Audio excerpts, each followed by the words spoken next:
Olá, queridos, eu sou o Padre Rodrigo Carneiro, esse é o nosso canal Atraídos pela Palavra de Deus.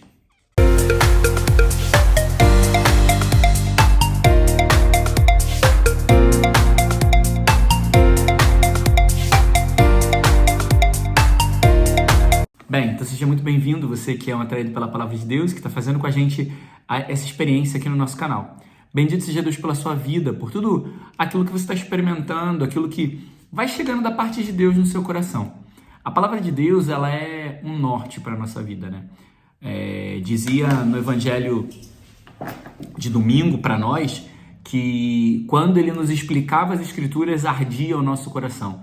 Então eu espero também que nesse tempo, para você, escuta da Palavra de Deus, também seja esse momento de deixar o seu coração arder por essa palavra, arder por essa maravilha, pelas coisas que Deus tem realizado e operado no meio dos seus.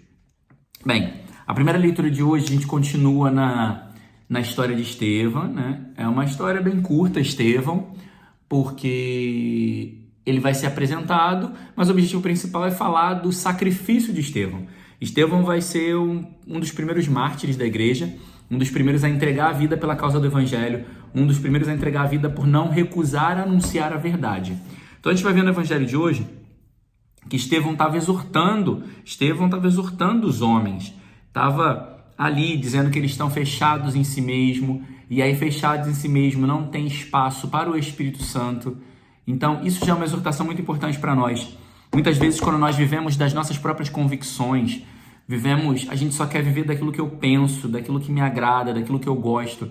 Muitas vezes isso nos fecha o Espírito.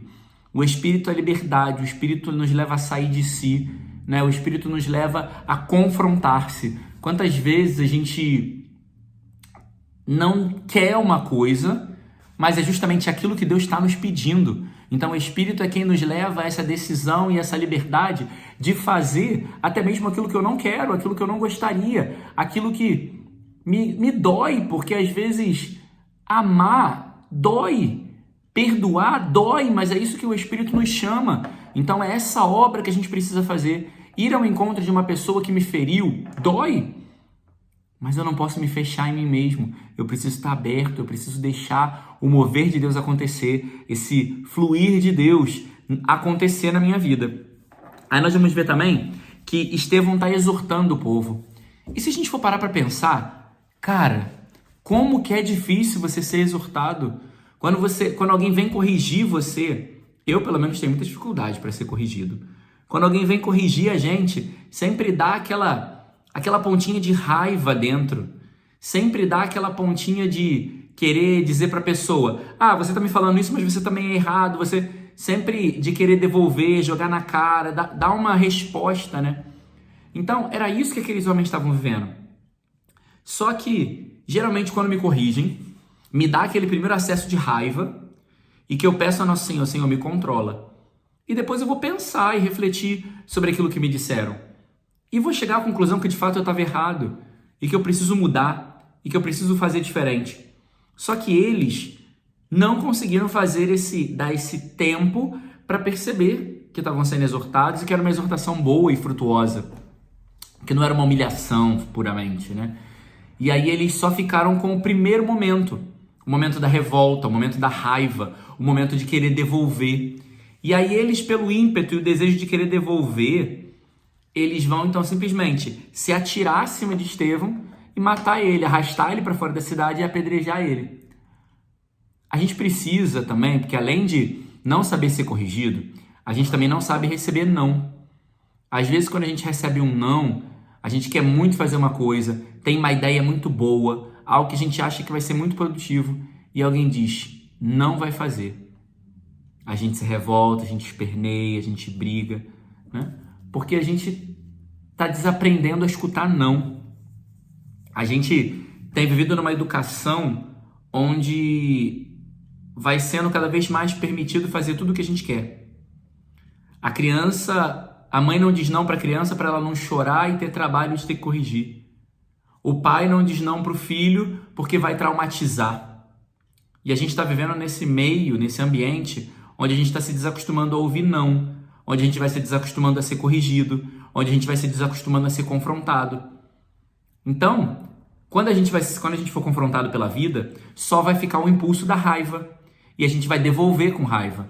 Quando a gente é educado a ouvir não, a ser corrigido, a gente tem o impulso da raiva, ele não vai deixar de existir.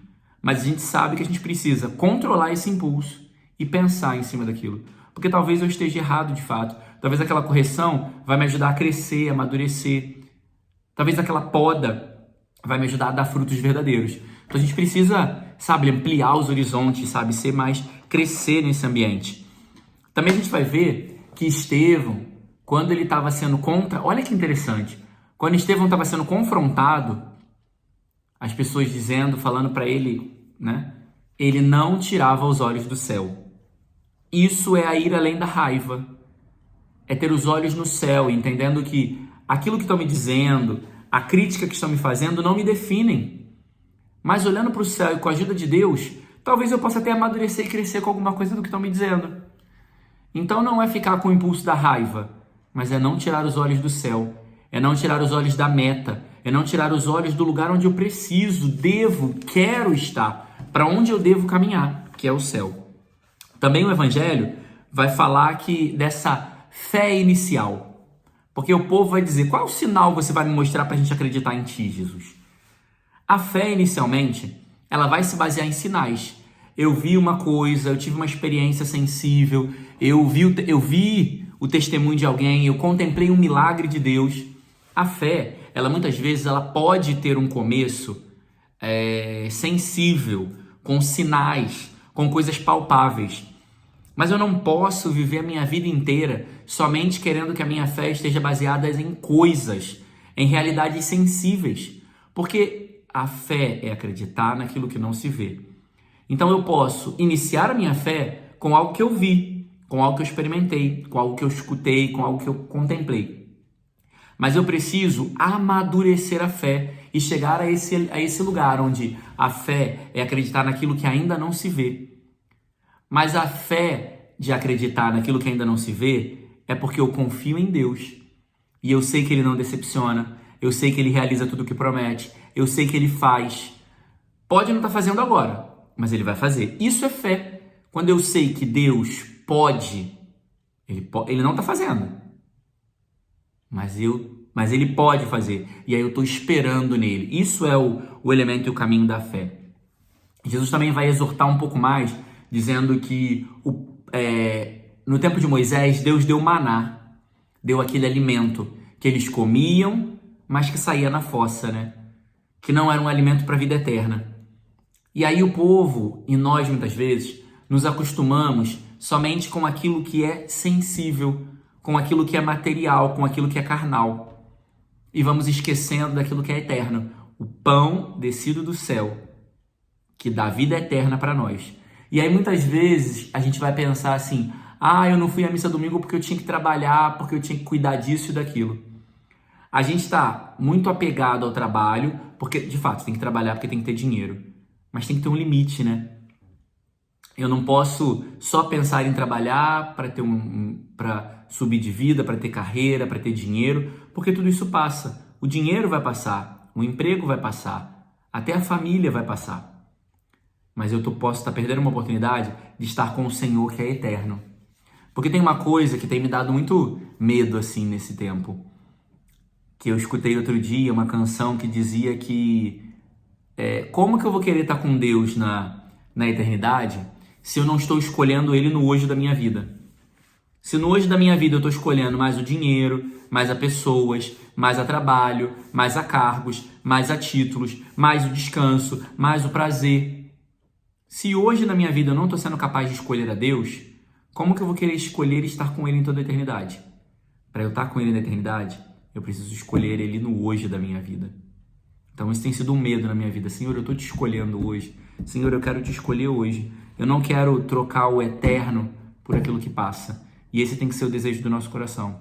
Não trocar aquilo que é eterno por aquilo que passa.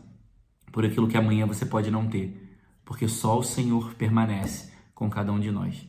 Louvado seja nosso Senhor Jesus Cristo, para sempre seja louvado.